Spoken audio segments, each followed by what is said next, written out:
I am still working on this prison story. I've done 7 chapters so far, starting with December 4th. And the title of this episode is Nobody Opened the Door. And we're going to talk a lot more about nobody at the end, after I'm done reading the story. When I wrote these stories, they were all written individually, as the inspiration to write them came through. I never really anticipated presenting them chronologically like I'm doing now. So there is a lot of overlap. There's a lot of repetition. If I ever do anything with this, a couple of people have suggested to me recently that I try to get these things published, whether in print or on audio. I'll clean up that. And so for now, just a very quick set the stage for this one. I was brand new in medium security. I'd been there for 4 days. The guy who was kind of in charge of the building befriended me early on, loaned me a book that scared the crap out of me. It was a book based on the horror novel Fortune in Men's Eyes, which depicts brutality and sexual violence in prisons. Read that on my first day. It terrified me. And so this guy who loaned me the book, and we were pretty tight, so I thought, he kind of got me into one of the side rooms under the guise of playing chess. He's actually a fairly good chess player, but that's not here nor there. The last chapter ended with him standing up, closing the door, and me hearing the distinctive sound of click when he closed the door. So that's where we left off, and that's one hell of a cliffhanger, I realize. So let me, without any further ado, let me get to what came next. So again, the last thing from the last episode was, what I do remember was the sound of the door closing with a click, or words to that effect. I kept staring at the chessboard. I kept trying to convince myself that it wasn't real. I had myself intermittently convinced. But when I felt something pressing against my arm and looked up to see Sheikh standing over me, it all became very real, very quickly. Sheikh's next words came in the form of a very unreasonable request. I want some pussy, boy. Give it up. Pussy was not something I had to give. I felt he should have known that to begin with. I realized that sitting there and trying to explain that fact was not my best course of action. I don't remember my feet touching the floor when I got up. I just know that I found myself with my back against his locker, with my fists clenched and raised in front of my face. I said the most logical thing I could think of. Motherfucker, you're going to have to take it. I ain't giving up nothing. He took a step closer. He had about 4 inches and 50 pounds on me. There was absolutely no way I could beat him in a fight, but I want him to think I was willing to fight. He said, come on, ain't going to hurt you. I decided to give diplomacy one last shot. I lowered my fists. Look, man, God, I vividly remember saying this. Look, man, I said, you've been locked up a long time. You forgot what real pussy is. I smiled. I hoped he would laugh. The laugh I'd hoped for didn't come. I continued to talk. But hey, I don't blame you. You're into what you're into. That's cool for you, but I ain't into that. So how about saving it for the guys who want it? He took another step closer. Come on, boy, he said. Come on, I ain't going to hurt you. I raised my fists again and said, you ain't going to hurt me. You're going to have to kill me. He came closer still and said something that I suppose was meant to make me feel better about the situation. I ain't asking you to blow me. I just want some pussy. Come on, boy. I ain't going to hurt you. He kept saying, I ain't going to hurt you. I ain't going to hurt you. And he kept on getting closer and closer. Come on, boy. I ain't going to hurt you. Somehow those words failed to comfort me. My options stampeded through my head. None of them were good. None of them. I hadn't been in a real fight since I discovered pacifism 10 years earlier when I was 12 years old. I didn't know what it felt like to be beaten to a bloody pulp. And if I fought, that was really the only possible outcome. Sheikh was clearly not about to back off. The other choice was giving in and letting him do whatever he wanted to do, but I quickly realized that if I did that, it would not end here. It would just begin here, and not just with Sheikh. So I had a fight. But if I did that, it would happen anyway, and I'd also lose some teeth and maybe bust a couple of bones. So I had to give in, but Ew, ew. So I had a fight, but and so on, back and forth. No third choice. Where the fuck was my third choice? This is one of the longest moments of my life. I mean, I'm reading, I'm talking, I'm reading. And I'm kind of reliving these stories as I tell them. And I can't, I'm not sure if I'm capable of describing just how it felt. I mean, you have the words I wrote, you have the words I'm saying. There was a plethora of emotions coming over me, and it kind of really messed with me having somebody think of me that way. But way on top of that, way overriding everything was the betrayal. This guy acted like my friend. I know, I guess I just was a naive little asshole, 22 years old, going into prison, not knowing the lay of the land. That book sure warned me. And again, I should have said at the beginning, I highly recommend you read chapter 6 and 7 for context of this. Because it really does set it up a lot better than what I did with the cold opening tonight. But the betrayal. Let me finish reading the story and I'll comment further. Shake was clearly not about to back off. He stepped even closer. And then something happened that I've never been able to explain. The door. The door that I distinctly heard click shut now suddenly and inexplicably cracked open.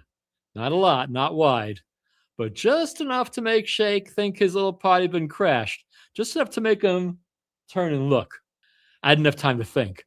I don't know if I stepped over the bed or jumped over it, but I was on the other side of the bed, faster than you could say, "Get the fuck out of here."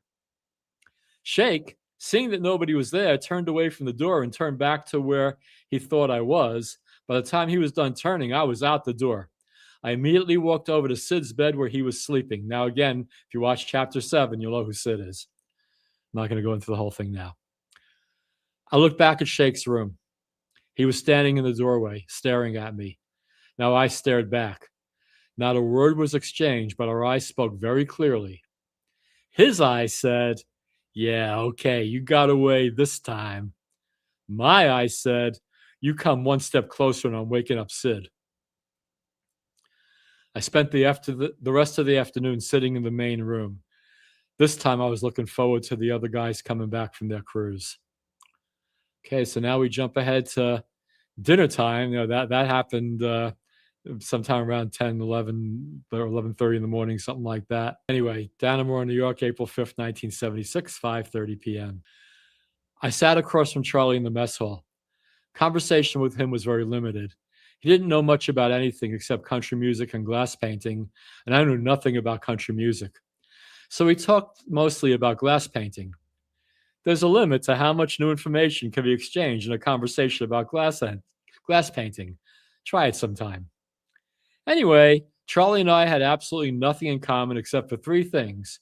Two I already knew, and one I was about to find out. The first thing I already knew was that Charlie and I both slept in a corridor between the inner exit door and the outer exit door in Building 40 of the Clinton Annex. The second thing we had in common was an interest in glass painting. Okay, that was a stretch. I felt the top of my shoulder. It was Shake. He didn't waste any words getting to the point. "You got two choices, bitch. You're going to give it up to me or you're going to give it up to every nigga in this here building and you can come crawling to me." He gestured towards Charlie. "Ask your sister what the deal is around here." And then he added, "And if you say one word about this to anybody, I'll cut your motherfucking tongue right out your mouth." He made a kissing gesture and walked away. I heard some snickerish laughter coming from the next table. I looked at Charlie. He had his head bowed. He finally stammered in a low voice, "I ain't no queer." And he got up and walked off. He'd barely eaten his dinner. Two choices. There had to be a third choice. There's always a third choice, isn't there? Just be cool. You have nothing to worry about. Two choices.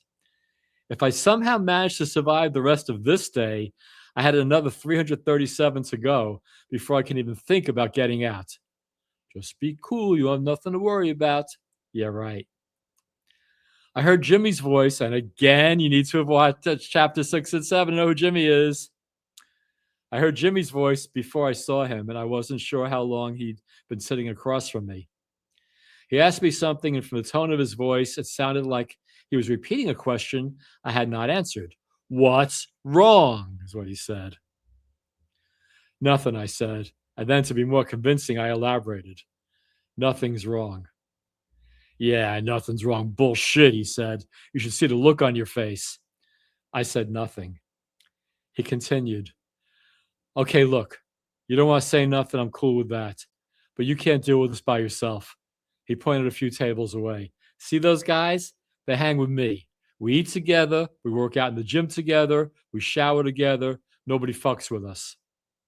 There were about five guys sitting at the table where he pointed. I still said nothing. Jimmy said, "So now you hang with us. There's just one catch. I don't want to be nobody's mother. And if the shit comes down, we might need your help. So you got to get yourself in shape. We go to the gym every night. We hit the weights. And when I tell you, give me 10 reps, you do not stop at 9. It seemed to be a reasonable condition. So now I'd have a Hell's Angel for a gym teacher. And I thought I had tough in Lafayette High School back in Bensonhurst when Mr. Ashby made us do push-ups. The possibility that this was just another setup wasn't lost on me, but joining up with Jimmy and his crew seemed to be the only choice I had at the time. I could only manage to say 2 words. "No problem." Then I barely managed to whisper 2 more. "Thank you." I wrote that back in 2005. We close that up. And there I am again. Thank you for watching live. The few who are watching live, appreciate that always. The story will continue. I still have more written chapters left, and again, I want to. By the way, I'm nagging you if you haven't already done so and you haven't watched chapters 6 or 7 or 1, 2, 3, 4, 5. Links to all the chapters are in the description of this video. So I do highly. I'm tooting my own horn here, and this all that. I've ranted about this before. That whole smash that like button, hit subscribe. No, no, no, no, no. You only hit the like button if you like the video. You only hit subscribe if you want to hear more about what I'm saying. You hit the bell if you just can't wait and you want to be notified. But I know it helps the algorithm. I know it helps build the channel. But I don't want you hitting a like button or a subscribe button just because I said so. That being said, I would highly appreciate it if you share this video, because my whole purpose in writing this is to get the story out. This is a cautionary tale.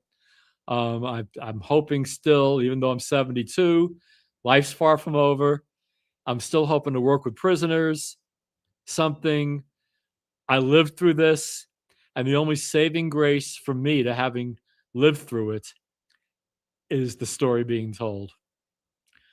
So nobody opened the door, I mean, talk about terrified at a level that I can't even describe. And again, the betrayal. This guy came at me with false pretenses, acting like my friend when all he wanted was, to do some nasty stuff to me. And that carried over with me for decades, besides being homophobic. And by the way, phobic just means fear of. Homophobia now is kind of a dirty word, but homophobia has kind of come to be, you think gays have no rights and all that. Phobia is a fear. I was legitimately homophobic for many decades after that incident because I was afraid. I was afraid if any guy looked at me wrong or came at me wrong, that that there was some kind of rejection that I had to perform sometime soon. So, and the other thing it really messed with is my approach to women. I am compulsively honest when it comes to my desires and relationships. And because I just think it's a horrible sin to you tell a woman you're friend when you want to be her friend when you really want to get her in bed. To me that's a shanda, it's a sin. So it's believe me, my honest approach when it came to women well, let's just say it was 25 years from my divorce to Stephanie. So I didn't have the most sparkling social life for most of my adult life. What are you going to do with exceptions? With exceptions, there have been three exceptions. One was just after prison. One was the beginning of my marriage, just the beginning, and the last one is these last 11 years with Stephanie. Anyway, I'm blathering. I want to talk about nobody. I want to talk about nobody because nobody. Well, let's rather than go into all the shtick about nobody, I'm going to turn it over to an expert. No, I work for nobody. I'm with the Nobody for President campaign because I believe nobody's perfect. Nobody keeps all campaign promises. Nobody knows you when you're down and out. Nobody bakes apple pie better than mom, and nobody should have that much power. If nobody wins, nobody loses. It's a pair of ducks. I work for nobody. I'm nobody's fool. Who you voting for? Who lowered your taxes? Nobody. Who legalized marijuana? Nobody. All right. Need I say more? All right. So in 1984, I went on tour. I went on tour for and campaigned for Nobody for President. And right now, I got to add a couple of things. First of all, nobody watched my live stream last week. There's a few people watching this week. I appreciate that. But last week nobody watched it. And of course, nobody opened the door, which when I arrived in Berkeley and there was talk of a Nobody for President campaign, I was very much ready to campaign for nobody. They're coming at you, the 1984 Nobody Tour. So right down there, you see where I'm pointing. That's the Blathering Boomer. That is a 30-year-old Blathering Boomer, the Nobody for President Tour. That's Wavy in the clown costume. We got the Unreal Band. We got a couple of friends, Dred and Steve and Cheryl Mepps and Alton is a Secret Service guy. And that little peanut right there, that's Ariel. She was 2 years old at the time of the tour. So I'm just going to close with a quick story about Santa Fe, New Mexico on the Nobody Tour. It was my turn to deal with Ariel. Now, mind you, during the campaign, Wavy would be up there making speeches like the one you just saw, talking about nobody will lower your taxes, nobody truly unstint the economy, all this and all that. I was in the crowd wearing a full gorilla suit, carrying a sign that said, "Nobody makes a monkey out of me." I was doing that. I did that all across the country. Denver, Madison, Wisconsin, Ann Arbor, Michigan, Woodstock, Amherst, Massachusetts, Atlanta, St. Louis, Austin, and last stop of the tour, Santa Fe, New Mexico. I left out Lock Haven, Pennsylvania. So I'm on Ariel duty. Ariel, adorable little 2-year-old girl who didn't like wearing clothes. So we're at the park. We're at the Town Square Park. Wavy's on stage making his speech. They already carried in a pair of chattering teeth to the tune of Hail to the Chief, chattering teeth to the tune of Hail to the Chief. And the rally's full underway, and Ariel pulls her pants down. And I'm watching her. So I got on one knee, and I started pulling her pants up like any responsible adult caring for a 2-year-old would do. Well, at that very moment, Ariel, not wanting her pants pulled up, screamed, "No!" Heads turned, and who do they see but the Blathering Boomer in a gorilla suit on one knee, holding Ariel's pants that were still half down because she wasn't letting them come up. Like the Southwest commercial says, want to get away? Anyway, short one tonight. Much more of the story. I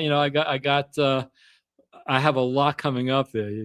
Moving from medium to minimum, meeting a guy who killed 38 people, the escape that happened. There's a lot of stories yet to come, a whole lot of stories yet to come. I'm doing this in as close to real time as I can. What I just talked about tonight, well, it's not exactly 50 years to the day. It's 50 years and a couple of weeks ago. But we'll get back on schedule. I will be back next week with more blather and I really do appreciate those who hung in there watching live. I hope it all made sense, or that you saw last week's podcast. And oh well, that's about it for tonight. Very, very short and quick one. And it'll be even shorter after I edit it. So for now, as you know, as I say, as they say, as he says, the boomer is blathered. Thank you so much for watching.